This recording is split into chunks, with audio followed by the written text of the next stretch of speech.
तो बच्चों आज हम लोग पढ़ेंगे फोटो इलेक्ट्रिक इफेक्ट। इसमें कुछ चीज़ें पहले क्वेश्चन आंसर के फॉर्म में पढ़ेंगे। उसमें से कुछ क्वेश्चन आंसर हम लोग ऑलरेडी थोड़ा बहुत पढ़े हुए हैं और कुछ आगे भी पढ़ेंगे, लेकिन ये बहुत इंपॉर्टेंट क्वेश्चन आंसर हैं, एक एक नंबर के पूछे जाते हैं फ्रिक्वेंटली स्कूल लेवल के एग्जाम्स में, बोर्ड के एग्जाम में, इसलिए मैं इनको लिखा रहा हूँ। क्वेश्चन 1 लिखो, विच एक्सपेरिमेंट और phenomena prove that, which experiment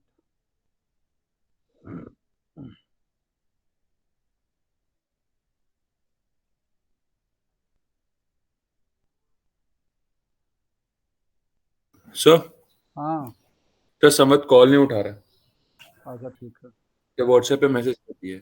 ठीक ठीक। विच एक्सपेरिमेंट और फिनोमिना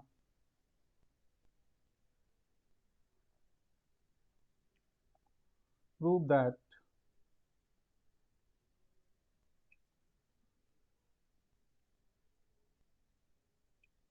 light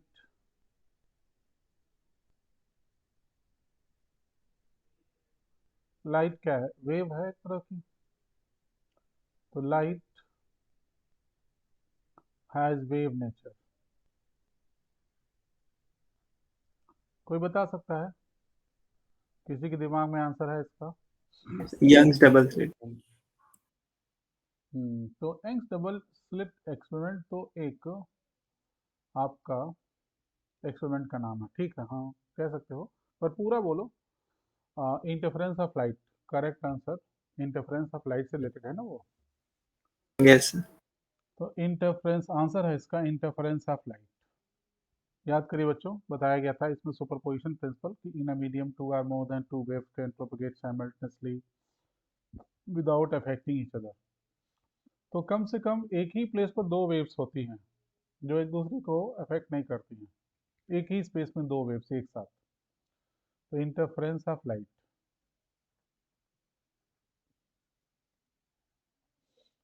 तो ये भी एक आंसर है। और आपका इसके अतिरिक्त उसी में डिफ्रैक्शन ऑफ लाइट भी पढ़ाया गया था, ये भी आंसर हो सकता है, डिफ्रैक्शन ऑफ लाइट। तो इन फिनोमिना का एक्सप्लेनेशन केवल वेव नेचर ऑफ लाइट के बिहाफ पर किया जा सकता है। अब बात आती है थोड़ा इसके आगे बढ़ने की। क्वेश्चन नंबर 2 लिखिए साथ साथ, विच एक्सपेरिमेंट, शॉर्ट में लिख दिया, oblique phenomena proved that light has particle nature.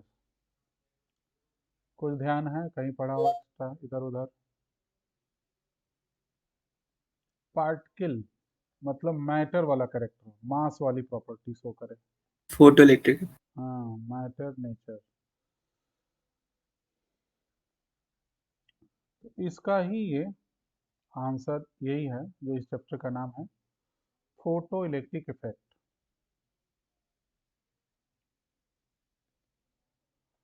Photo electric effect.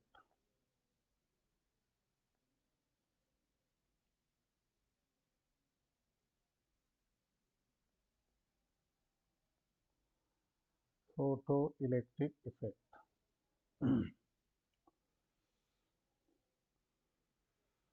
चलो एक और क्वेश्चन करते हैं। क्वेश्चन नंबर 3, विच एक्सपेरिमेंट, यह पूछे जाते हैं बच्चों और आगे पीछे सब आएंगे। Oblique phenomena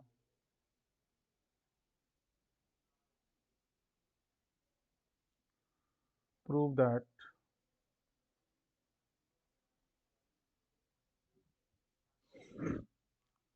light is transverse in nature. बताओ कोई।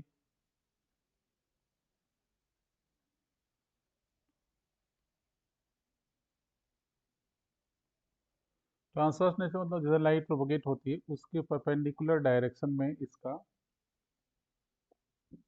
इलेक्ट्रिक और मैग्नेटिक वेक्टर का वाइब्रेशन होता है। Transverse in nature. तो बच्चा अब ये क्वेश्चन की पॉसिबिलिटी कम है, लेकिन फिर भी जानो, ठीक है। आगे पढ़ते समय किसी अच्छे कॉलेज में कोई टीचर ही पूछ लिया तो ये थोड़ी नहीं कहोगे सर रिड्यूस सिलेबस में था, हमने पढ़ा नहीं। आंसर इसका पोलराइजेशन ऑफ लाइट, जो इस साल रिड्यूस सिलेबस में नहीं है, पीछे था, आगे भी आ जाएगा। जैसे ही ये कोविड का इफेक्ट खत्म होगा ये आ जाएगा। तो polarisation,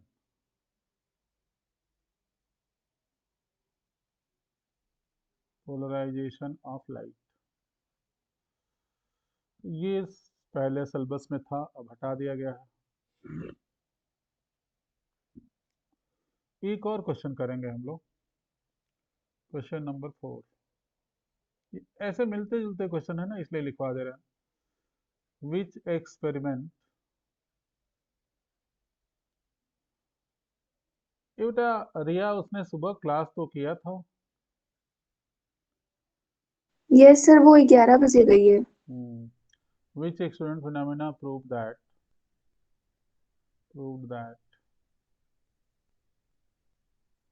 particle has wave nature. ये बताओ कौन बताएगा? Particle has wave nature, particle के पास वेव जैसा कैरेक्टर, सोचो जरा, तो याद कर लो, ये भी आगे आएगा। आंसर है Davisson and Germer experiment, Davisson and Germer experiment, ठीक। ऑन इलेक्ट्रॉन डिफ्रैक्शन, इलेक्ट्रॉन तो पार्टिकल होता है, डिफ्रैक्शन वेव नेचर प्रूव हुआ इलेक्ट्रॉन के साथ, ऑन इलेक्ट्रॉन डिफ्रैक्शन। तो अभी तक कुछ minute particle like electrons, positron, proton के साथ ही वेव नेचर प्रूव हो पाया है। बड़े पार्टिकल के साथ, जैसे 2 किलो का लड्डू, आधा किलो का समोसा इसके साथ ये प्रूव नहीं हो पाया है कि उनके पास भी वेव नेचर होता है। जिस दिन 90 किलो के साथ प्रूव हो जाएगा तो हम कभी भी वेव के फॉर्म में अपने आप को कहीं भी पहुंचा सकते हैं, हम आप कोई भी। ये पहले ऐसा कुछ होता था, हो सकता है पीछे का साइंस ज़्यादा डेवलप था, और अभी तो इलेक्ट्रॉन के लिए ही खाली प्रूव हो पाया है कि वो उसके पास वेव नेचर है। बच्चों लिख लिया कि ऊपर से दिखाऊं मैं? लिख लिया। बाकी लोग भी लिख ली। ट्राई करो। Yes sir. Yes sir. ठीक। Yes sir.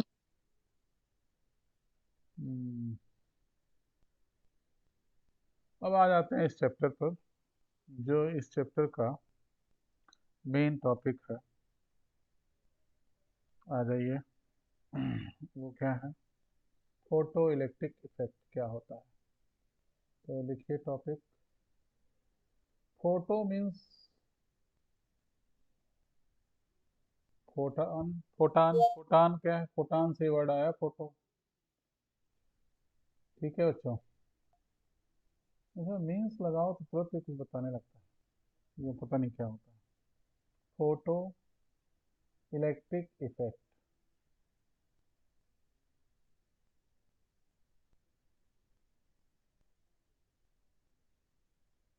रचित ने फोन नहीं उठाया बेटा? नहीं सर, मैसेज कर दिया था उसने। क्या मैसेज किया? मतलब आप पूछ रहे हैं, लेकिन अभी उसने देखा नहीं है। अरे उसने देख लिया होगा, आज उसके यहाँ नए रिश्तेदार आए हैं, कुछ होगा। फोटो इलेक्ट्रिक इफेक्ट, ध्यान से देखो बच्चों। यहाँ पर एक मेटल की शीट है,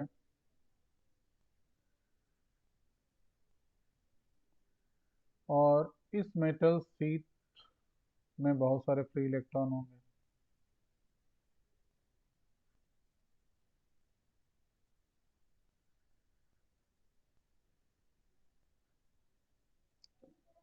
तो ये एक मेटेलिक शीट है,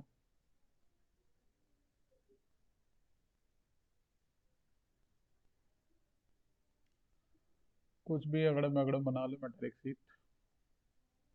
थोड़ा टेढ़ा मेढ़ा बन गया।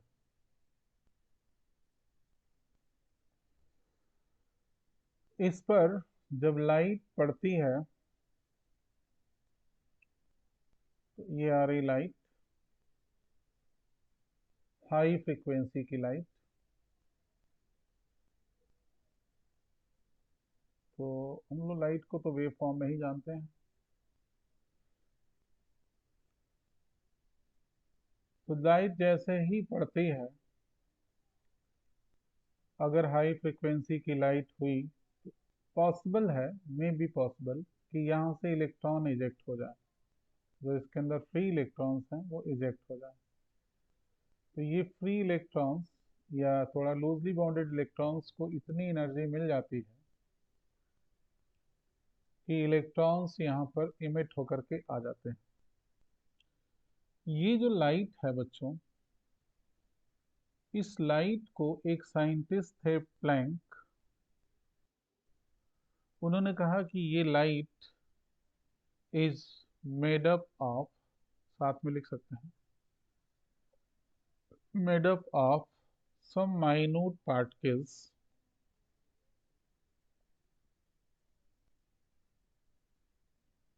ऐसा न्यूटन ने भी कहा था बहुत पहले, लेकिन बेचारा प्रूव नहीं कर पाया। Light is made up of some minute particles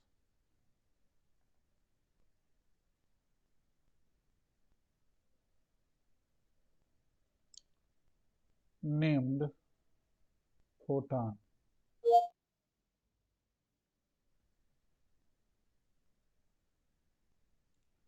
Named photon.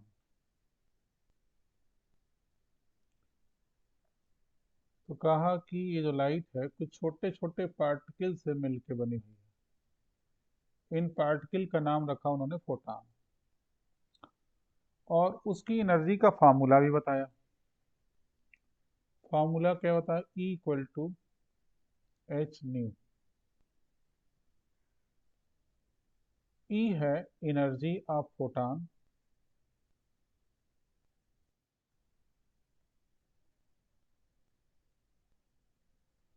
H है प्लैंक कांस्टेंट,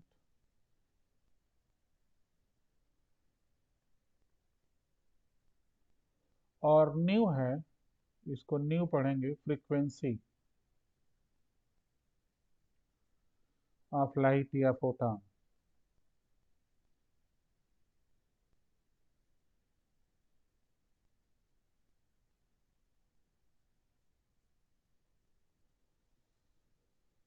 लिख रहे हैं ना बच्चों? इसीलिए इन इलेक्ट्रॉन्स को, जो यहाँ पर इलेक्ट्रॉन इजेक्ट होके आए हैं, इन इलेक्ट्रॉन्स को फोटो इलेक्ट्रॉन्स कहते हैं। फोटॉन के द्वारा इजेक्ट किए गए इलेक्ट्रॉन्स को फोटो इलेक्ट्रॉन्स कहते हैं।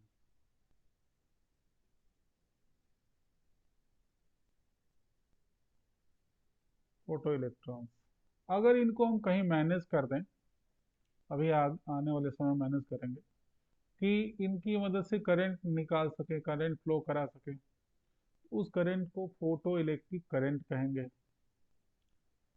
ठीक, और इस फिनोमेना को बोलते हैं फोटो इलेक्ट्रिक इफेक्ट। तो अब हम लोग कम से कम इस फोटो इलेक्ट्रिक इफेक्ट वर्ड को डिफाइन कर सकते हैं। तो डेफिनेशन लिखना बच्चों, डेफिनेशन मैं नीचे इंडिकेट कर रहा हूँ, आप लोग लिखिए, चाहे जहाँ लिख लीजिए जगह हो तो। मैं बोलूँ definition? Yes sir. Yes sir. लिखिएगा, the phenomena of ejection of electron, the phenomena of ejection of electron from a metallic surface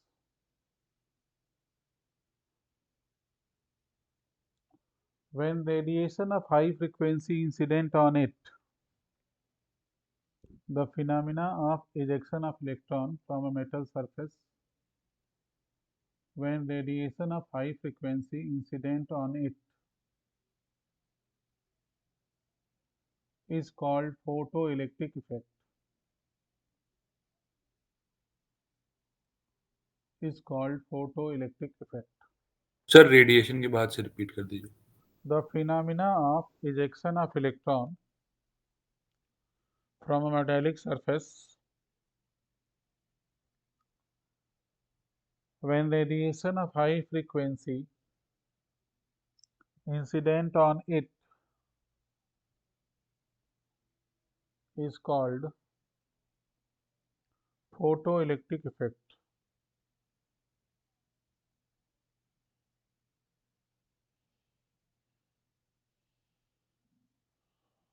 Comma, the electrons so ejected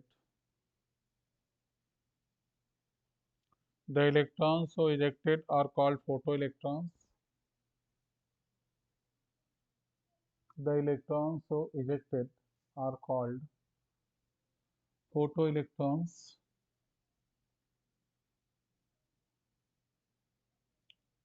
If we manage these electrons so that they can flow in a circuit, if we manage these electrons so that they can flow in a circuit, then current obtained is called photoelectric current.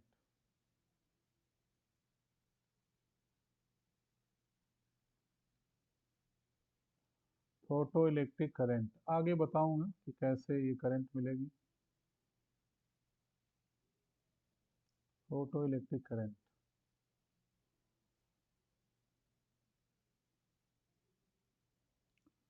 देखो बच्चों, high frequency की light की क्यों जरूरत पड़ती है? लिख लिया सबने? पास तो नहीं सर एक बार रिपीट कर दीजिए last line. If we manage these electron so that they can flow in a circuit, then current obtained is called photoelectric current. Then current obtained is called photoelectric current. लिख लिया जी। श्रेयांशी लिख लिया बेटा? सृष्टि, Yes, sir. Yes, sir. प्रिया, ऋषि, प्रशांत, Pranjali, Yes, sir. Yes, sir. sir. ये कार्तिकेय आए हैं class में? हैं? सर आया है। Yes, sir.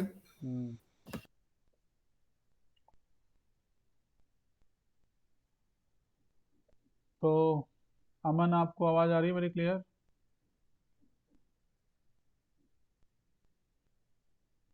अमन, अमन क्लास में है? चलिए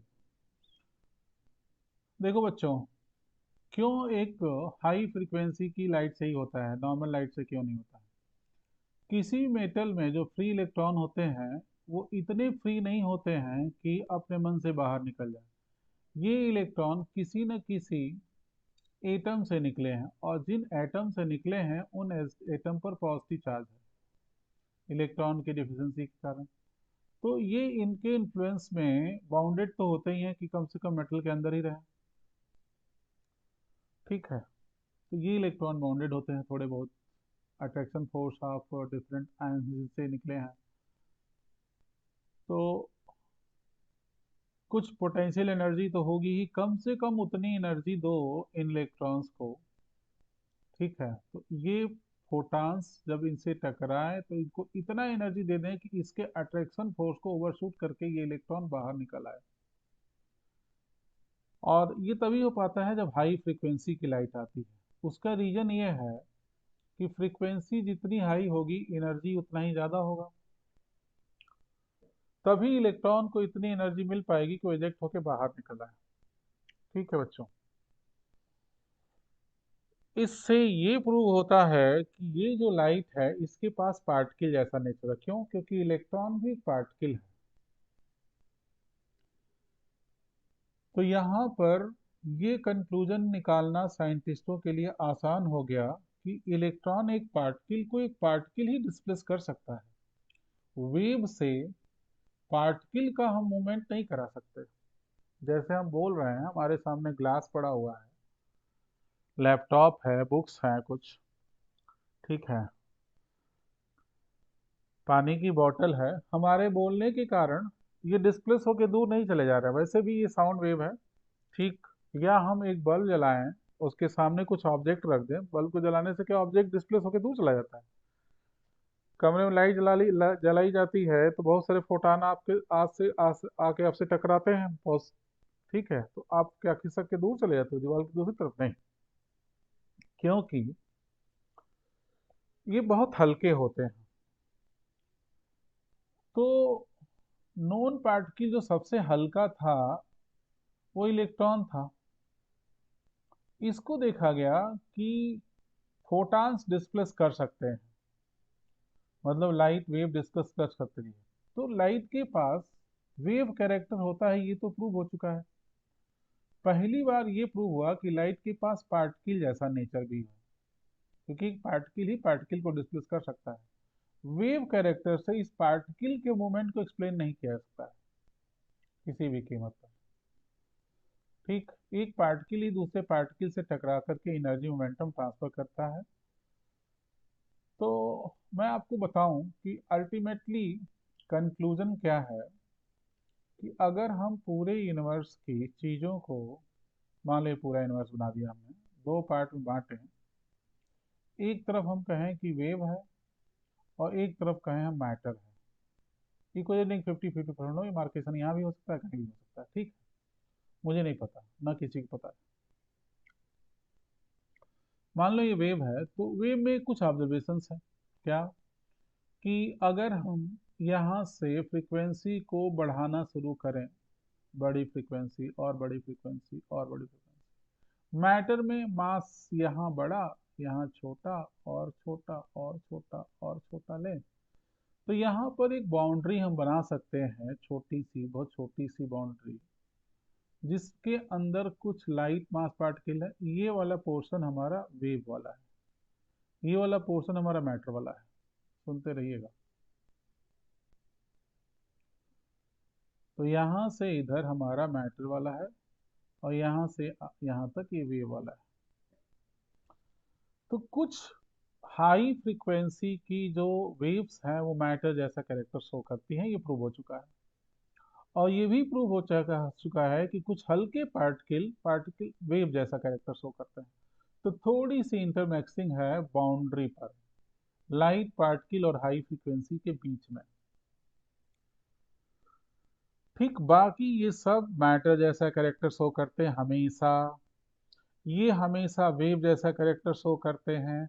लेकिन कुछ हाई फ्रीक्वेंसी की लाइट में ऑब्जर्व किया गया, जैसे यहीं पर ऑब्जर्व किया गया, कि वो पार्टिकल जैसा कैरेक्टर शो करते हैं। ठीक, तो इसीलिए law of conservation of energy भी फ्लॉप हो गया, लॉ ऑफ कंजर्वेशन मास भी फ्लॉप हो गया। अब सही क्या है कि एनर्जी प्लस मास कंजर्व्ड होता है, ना तो एनर्जी कंजर्व होती है ना मास कंजर्व होता है, एनर्जी प्लस मास का सम कंजर्व्ड होता है।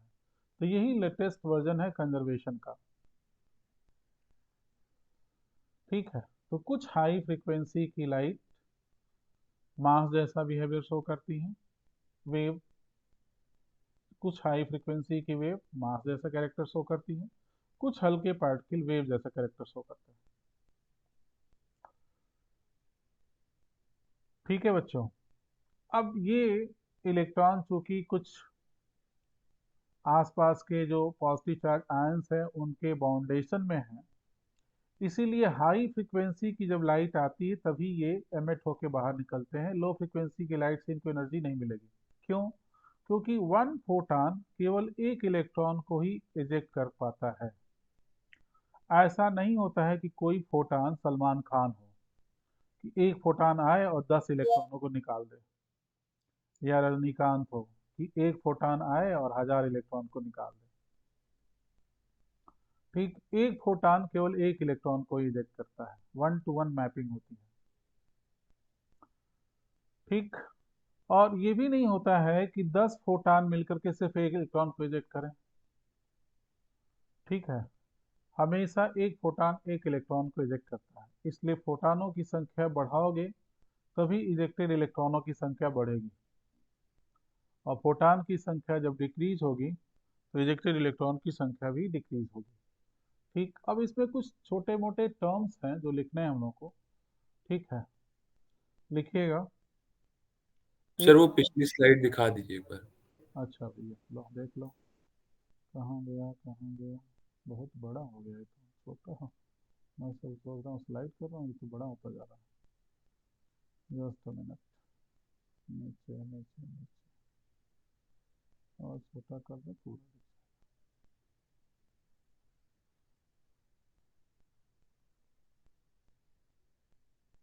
दिखा? बोलो भाई। Yes sir.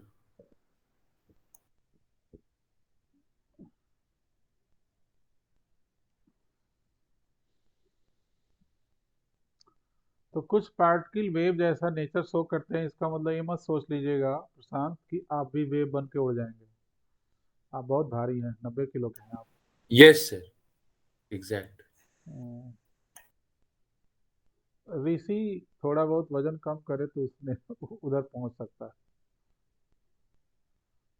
क्यों ऋषि? Yes sir.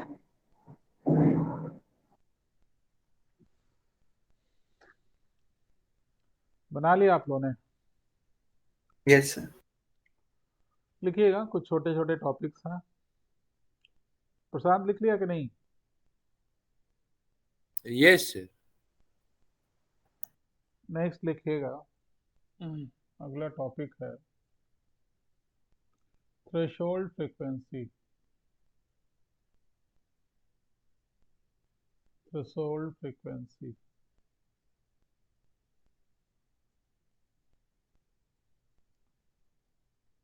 न्यू नॉट से लिखते हैं, न्यू सफिक्स 0। देखो बच्चों, minimum frequency of incident radiation,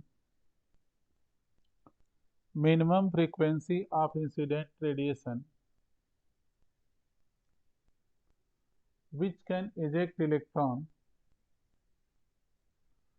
from a metal surface sir repeat कर दीजिए। the minimum frequency। आदित्य आए बेटा क्लास में आज? Yes, sir. The minimum frequency of incident radiation which can eject electron from a metal surface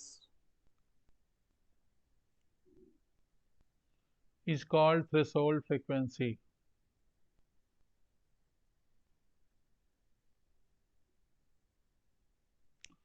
तो energy का formula था बच्चों E equal to h new.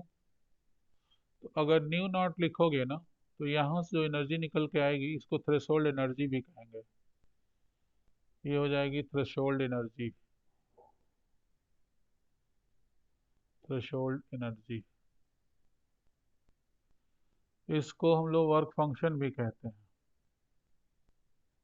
ये तो केमिस्ट्री में पढ़े होगे, थोड़ा बहुत याद होगा तुम लोगों को, छोटे क्लास में है 11th में। क्यों? Yes, sir. तो अगला टॉपिक यही लिखो, वर्क फंक्शन और थ्रेशोल्ड एनर्जी। फार्मूला लिख लेना ये, वर्क फंक्शन अगला टॉपिक यही है, और threshold energy.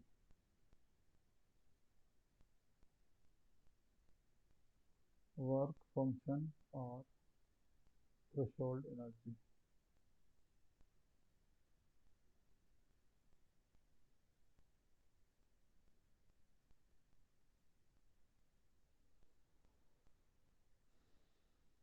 The minimum energy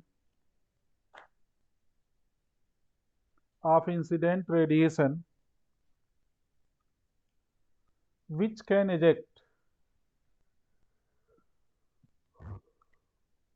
the minimum energy of incident radiation which can eject the most loosely bounded electron, which can eject the most loosely bounded electron from the metal surface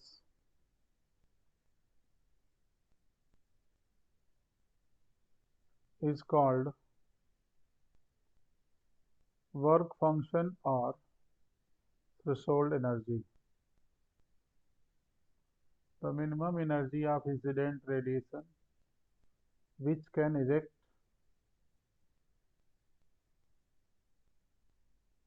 The most loosely bounded electron from a metal surface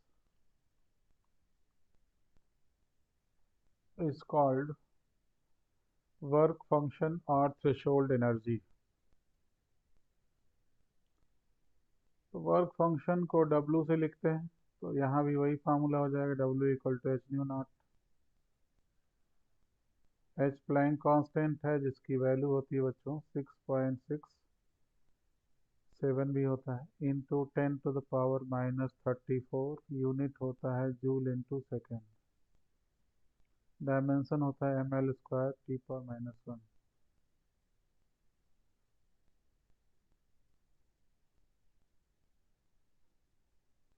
angular momentum का भी यही dimension होता है।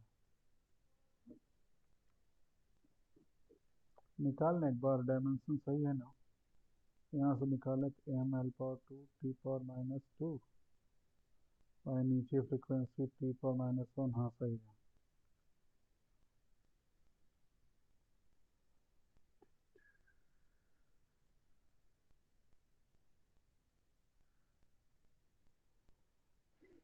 Note कर लिया बच्चों? Yes sir. Next topic लिखो, threshold wavelength.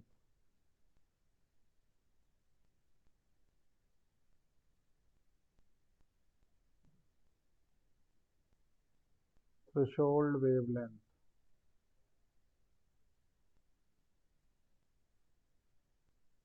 Lambda naught.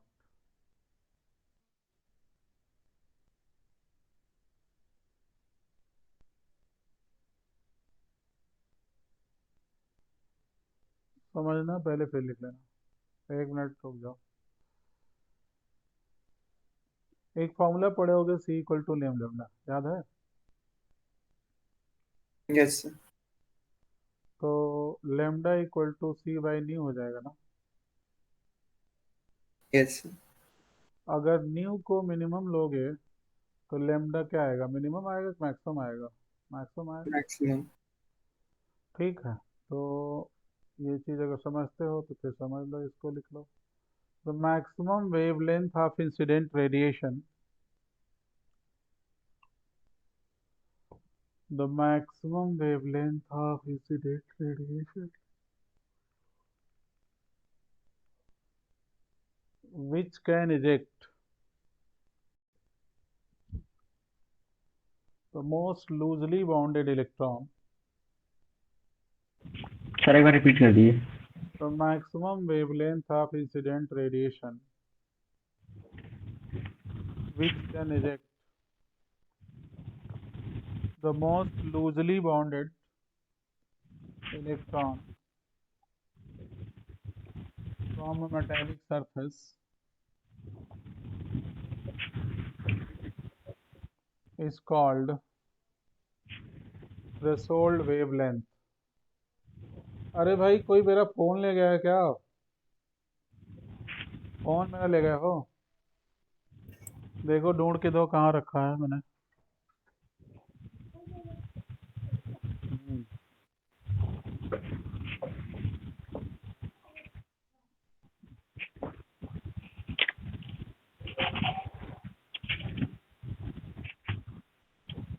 बेटा किसी का माइक ऑन है, बंद करो। किसका ऑन है?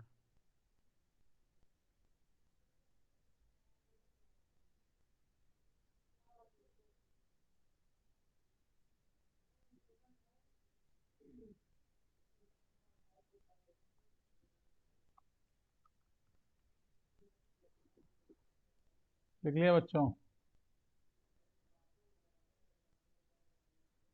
Yes. थ्रेशोल्ड वेवलेंथ की डेफिनेशन सबने लिख लिया? तो Yes. वंशिका क्लास में हो आप? Yes, sir. आकर्षिता हैं? Yes sir. तो W equal to h nu naught जो होता था, उसको हम h c by lambda naught भी लिख सकते हैं ना? बोलो। Yes, sir. Nu naught equal to C by lambda naught, तो लिख लो। W वर्क फंक्शन है, या इसको थ्रेशोल्ड एनर्जी भी कहते हैं। दिव्यांश डोर क्लोज कर दो बेटा।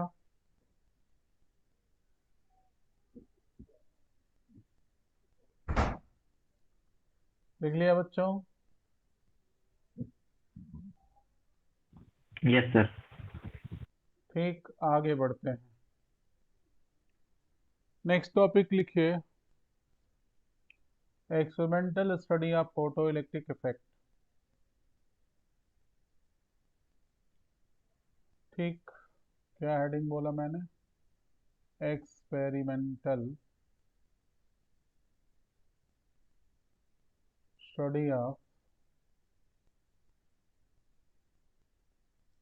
Photo electric effect.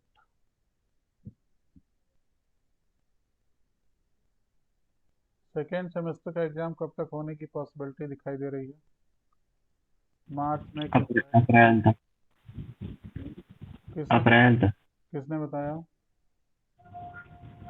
Sir. Suryavardhan. Suryavardhan? Suryavardhan, अच्छा। कैसे बेटा, कहाँ से पता चला तुमको?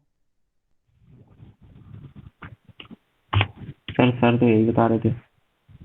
अच्छा, चलिए बच्चों, एक डायग्राम बनाइए साथ में मेरे। यहाँ पर एक इस तरह का सिलेंड्रिकल शेप्ड ऑब्जेक्ट ले लेंगे। कुछ इस तरह का एक चैम्बर बनाएंगे, इसमें एक विंडो खोल देंगे जहाँ से लाइट डालेंगे। साथ साथ बनाइए। तो ये एक ग्लास की विंडो है।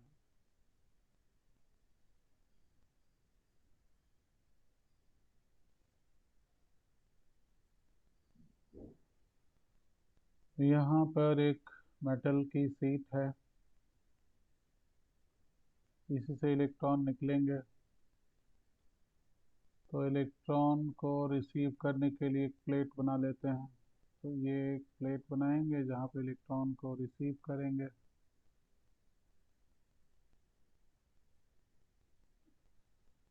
जब इस पर हाई फ्रीक्वेंसी की लाइट आती है तो यहाँ से इलेक्ट्रॉन्स इजेक्ट होते हैं।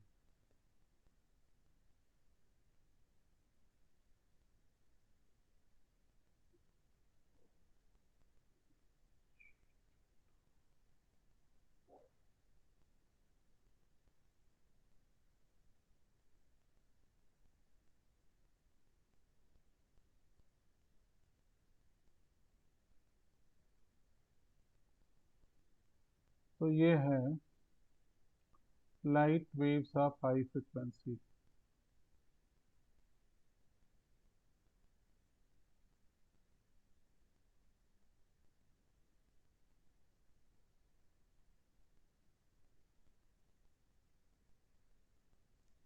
तो इलेक्ट्रॉन यहाँ से इजेक्ट होकर के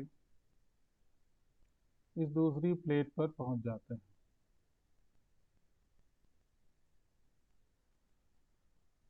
बच्चों, अगर इस एक्सपेरिमेंट को आपको करके देखना है तो आपको नीचे एक बैटरी लगानी है। जिस बैटरी के निगेटिव बनाइएगा नहीं, अब आगे रुक जाइएगा थोड़ा, कि पहले हम एक उल्टा डायग्राम बनाएंगे फिर सीधा करेंगे। तो इस प्लेट को बैटरी के निगेटिव से और इस प्लेट को बैटरी के पॉजिटिव जोड़ दीजिए, रास्ते में एक एमीटर लगा दीजिए, तो आप देखोगे इसमें करंट मिलेगी। तो इतनी ज़्यादा करंट नहीं होती है, तो मिली एमीटर लगा दिया, आप देखोगे इलेक्ट्रॉन यहाँ से इजेक्ट होकर इधर पहुँचेंगे और करंट मिलेगी। लेकिन अगर क्यों? क्योंकि देखो यहाँ पर इलेक्ट्रॉन निकल रहे हैं तो हमने इसको निगेटिव प्लेट से जोड़ा है, और यहाँ पर इसको मैंने राइट वाली प्लेट को पॉजिटिव टर्मिनल से जोड़ा है। तो इलेक्ट्रॉन निकलेंगे, आसानी से पहुँच जाएंगे, करंट मिलेगी आपको। लेकिन जब एक्सपेरिमेंटल स्टडी करनी होती है ना, तो जस्ट इसका उल्टा करते हैं। तो वही उल्टा वाला डायग्राम ही बनाना है हम लोग को। इस चीज़ को याद रखिएगा। वीडियो ये भेज दूंगा, कई बार पॉज करके याद ऐसे देख लीजिएगा एक आध बार कि ये डायग्राम ओरिजिनली मतलब प्रैक्टिकल नहीं तो ऐसा ही होता है, अरे वो एप्लीकेशन तो ऐसा ही होता है, प्रैक्टिकल करते समय थोड़ा उल्टा कर रहे हैं। ऊपर वाली प्लेट को हम राइट वाली प्लेट को निगेटिव टर्मिनल से जोड़ेंगे, इलेक्ट्रॉन को पहुंचने से रोकेंगे। तो यहाँ पर हमने निगेटिव फिर positive negative positive negative positive negative positive ऐसे बना दिया, बैटरी बड़ी बैटरी लगा ली। और इसको तो हम डायरेक्ट एक कनेक्टिंग वायर से जोड़ देंगे, इस वाली प्लेट को डायरेक्ट एक कनेक्टिंग वायर से जोड़ देंगे।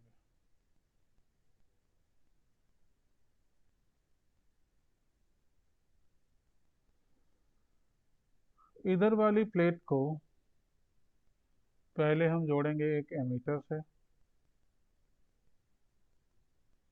ताकि करंट आ रही है कि नहीं, इलेक्ट्रॉन पहुंच रहे हैं कि नहीं, माइक्रो एमीटर से जोड़ देंगे।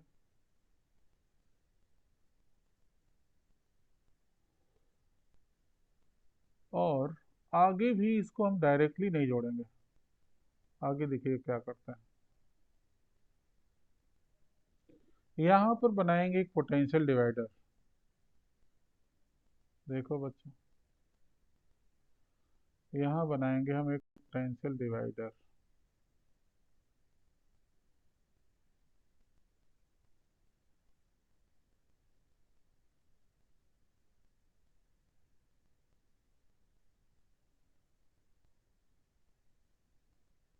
रिहोस्टेट, और इसको एक स्लाइडिंग की मदद से जोड़ेंगे। इस स्लाइडिंग की को आप जब राइट में शिफ्ट करोगे ना, तो इस प्लेट पर निगेटिव वोल्टेज बढ़ेगा, जो राइट में प्लेट है इस प्लेट पी पर निगेटिव वोल्टेज बढ़ेगा, और ये निगेटिव वोल्टेज इलेक्ट्रॉन को पहुंचने से वहां रोकेगा। और ये चीज़ आपको यहाँ दिखाई पड़ेगी कि करंट कम होने लगेगी। देखो बच्चों, ये मेटल की सीट है, इसके पास इतने इलेक्ट्रॉन होंगे कि ये एक्सपेरिमेंट आराम से परफॉर्म कर सकते हैं। तो ये मत सोचिए कि इलेक्ट्रॉन यहाँ से बैटरी से जाएंगे तभी पूरा हो सकता है। तो ये एक रिहोस्टेट है, या इसको हम लोग पोटेंशियल डिवाइडर भी बोलते हैं, शॉर्ट में लिख दिया, जगह कम है तो। वोल्टेज रीड करने के लिए यहाँ पर एक वोल्ट मीटर लगाएंगे कि एनोड और कैथोड के बीच में क्या पोटेंशियल डिफरेंस है, इसको रीड करने के लिए एक वोल्ट मीटर लगाएंगे। तो यहाँ पर एक बना दिया मैंने, वोल्ट मीटर जानते ही हमेशा पैरेलल में जोड़ा जाता है, एक वोल्ट मीटर लगाएंगे। इस स्लाइडिंग की को नीचे जो स्लाइडिंग की है, इसको आप जब स्लाइड करोगे राइट लेफ्ट टू राइट, तो यहाँ पर निगेटिव वोल्टेज बढ़ेगा। आप देखो करंट घटेगी, एक पर्टिकुलर निगेटिव वोल्टेज पर करंट जीरो हो जाएगा। ऐसा तब होगा जब हम सबसे ज़्यादा एनर्जेटिक इलेक्ट्रॉन को इस प्लेट पर पहुंचने से रोक देंगे, तो डेफिनेटली उससे कम एनर्जी वाले इलेक्ट्रॉन पक्का पहुंच जाएंगे, पक्का रुक जाएंगे। है हो क्या रहा है, यहाँ पर कुछ एनर्जी आ रही है E equal to h nu. ठीक, हाई फ्रीक्वेंसी की लाइट है, बहुत ज़्यादा एनर्जी आ रही है, उसमें से कुछ एनर्जी खर्च हो जाएगी इलेक्ट्रॉन को यहाँ से निकालने में, मिनिमम जो खर्च होगा वो W होगा। एनर्जी हमारे पास आ रही थी एच न्यू, उसमें से W खर्च हो गया। जो एनर्जी बचती है वो इलेक्ट्रॉन के पास काइनेटिक एनर्जी के फॉर्म में रहती है, इसलिए यहाँ पर नेगेटिव पोटेंशियल होते हुए भी इलेक्ट्रॉन वहां पहुंच जाते हैं। ठीक, तो जो इलेक्ट्रॉन होते निकलते हैं उनके पास कुछ काइनेटिक एनर्जी है। और अगर हम W माइनस करने वाला फंक्शन सबसे कम, W तो सबसे कम एनर्जी इसको माइनस कर रहे हैं, कुछ इलेक्ट्रॉन जो अंदर से निकलेंगे, न्यूक्लियस के पास से निकलेंगे, उनको निकालने में बहुत ज़्यादा एनर्जी खर्च होगी, और कैलकुलेशन उनके लिए कर रहे हैं जिनको निकालने में सबसे कम एनर्जी खर्च होती है, वर्क फंक्शन के बराबर। तो जब ये माइनस हम मिनिमम कर रहे हैं, तो जो ये काइनेटिक एनर्जी बचेगी वो मैक्सिमम बचेगी ना बच्चों? हाँ या ना, जरा रिप्लाई करो इस पर। ये चीज समझ में आई तुम लोग को? बोलो। Yes sir. Yes. इतनी एनर्जी आ रही है, और सबसे लूजली बाउंडेड इलेक्ट्रॉन को निकालने के लिए जो एनर्जी खर्च हो रही है वो W है, तो उस इलेक्ट्रॉन की काइनेटिक एनर्जी सबसे ज्यादा होगी ना। ठीक, तो काइनेटिक एनर्जी मैक्सिमम होगा। ये फार्मूला अभी आपको किसने समझाया? वंशिका, किसने समझाया? आयुष, किसने समझाया आप लोगों को अभी? अपने सर आपने। हमने Yes. समझाया बेटा, पर इसको Einstein equation of photoelectric effect कहते हैं। देखो यही है, क्या करना पड़ता है। मजाक की बात है।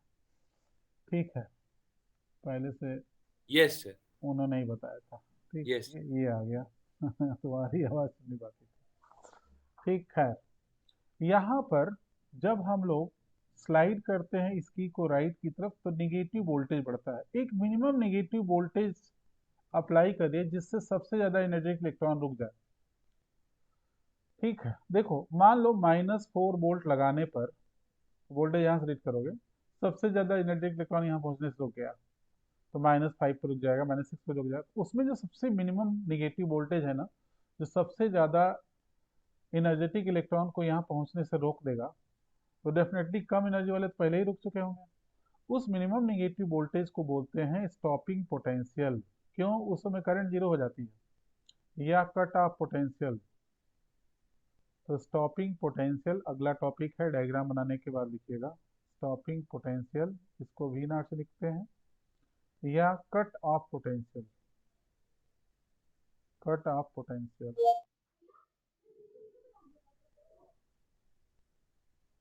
इसको वी नॉट से लिखते हैं। स्टॉपिंग पोटेंशियल या cut off potential V naught से लिखते हैं।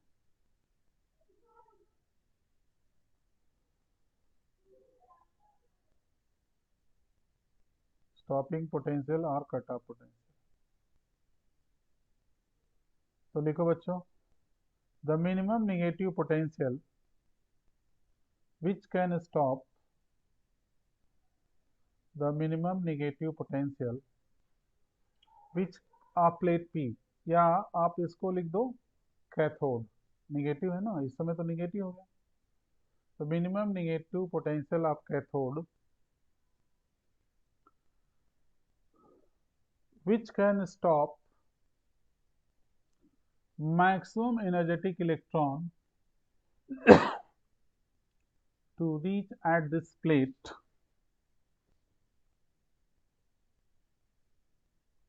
is called stopping potential or cut-off potential. Is called stopping potential or cut-off potential.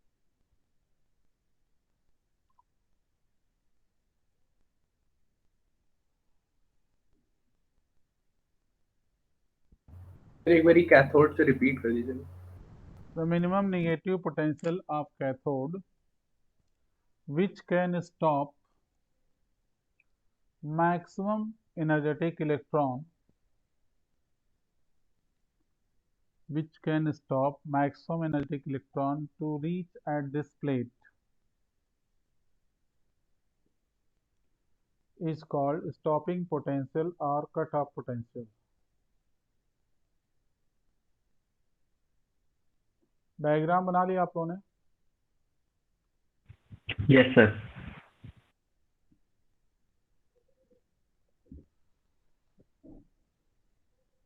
देखो बच्चों, काइनेटिक एनर्जी का फार्मूला क्या होता है? काइनेटिक एनर्जी का एक फार्मूला जानते हो, 12mv², जानते हो ना? बोलो बच्चों, बोलिए। Yes sir. इसके नीचे लिखते हैं, तुम लोग इसी नीचे लिखना। तो काइनेटिक एनर्जी का फार्मूला होता है 12mv²। मैक्सिमम की बात हो रही है तो इधर भी मैक्सिमम लिख दो। ठीक, काइनेटिक एनर्जी का एक और फार्मूला जानते हो, QV, जानते हो ना? बोलो। Yes, sir. इलेक्ट्रॉन के केस में इस फार्मूले की वैल्यू EV हो जाएगी। चार्ज ऑफ इलेक्ट्रॉन E होता है, नहीं होता है? बोलो। Yes sir. और अगर हम स्टॉपिंग पोटेंशियल लिखेंगे तो फिर ये maximum energetic of the electron को रोक रहा होगा, तो काइनेटिक मैक्सिमम के इक्वल हो जाएगा। तो दोनों को इक्वलाइज कर दो। हमारे पास नीचे जगह नहीं है तो हम राइट में लिखेंगे, आप लोग नीचे लिखेंगे। तो एक फार्मूला बन जाएगा EV not equal to 12mv max²। हो जाएगा ना बच्चों? बोलो हाँ या ना? Yes sir. तो लिख लीजिए। लिख लिया सर। एक नेक्स्ट टॉपिक लिखो, Einstein equation of photo electric effect.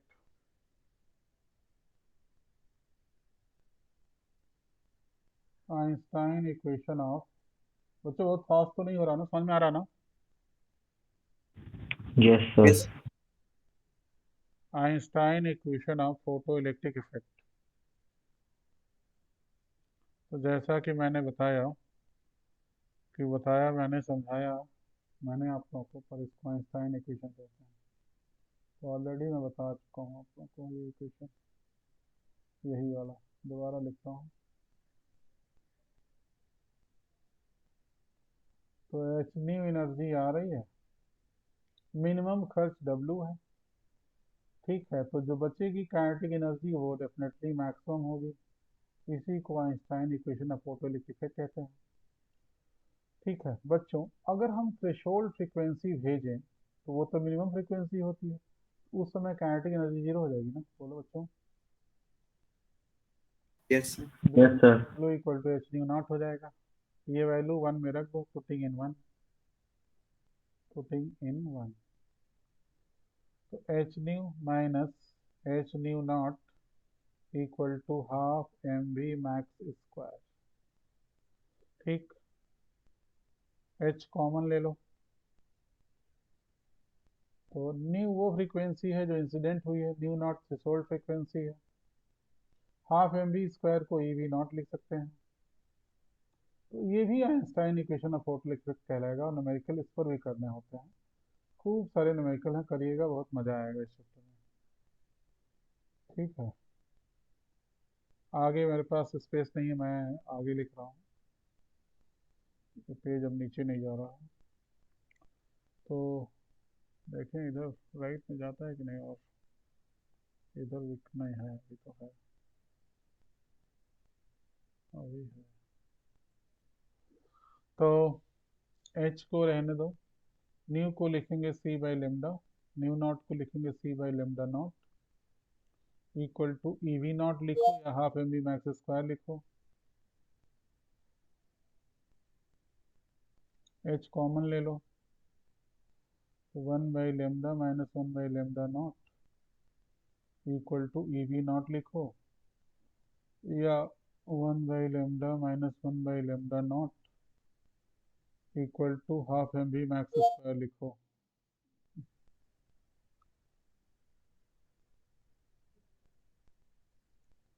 यही सब equations of Einstein equation of photoelectric effect कहलाते हैं। अब आप इस चैप्टर के मैक्सिमम न्यूमेरिकल कर सकते हैं, मैक्सिमम करेंगे। कौन आज कंप्लीट कर लेगा इस चैप्टर को, किसकी हिम्मत है, बोलिए।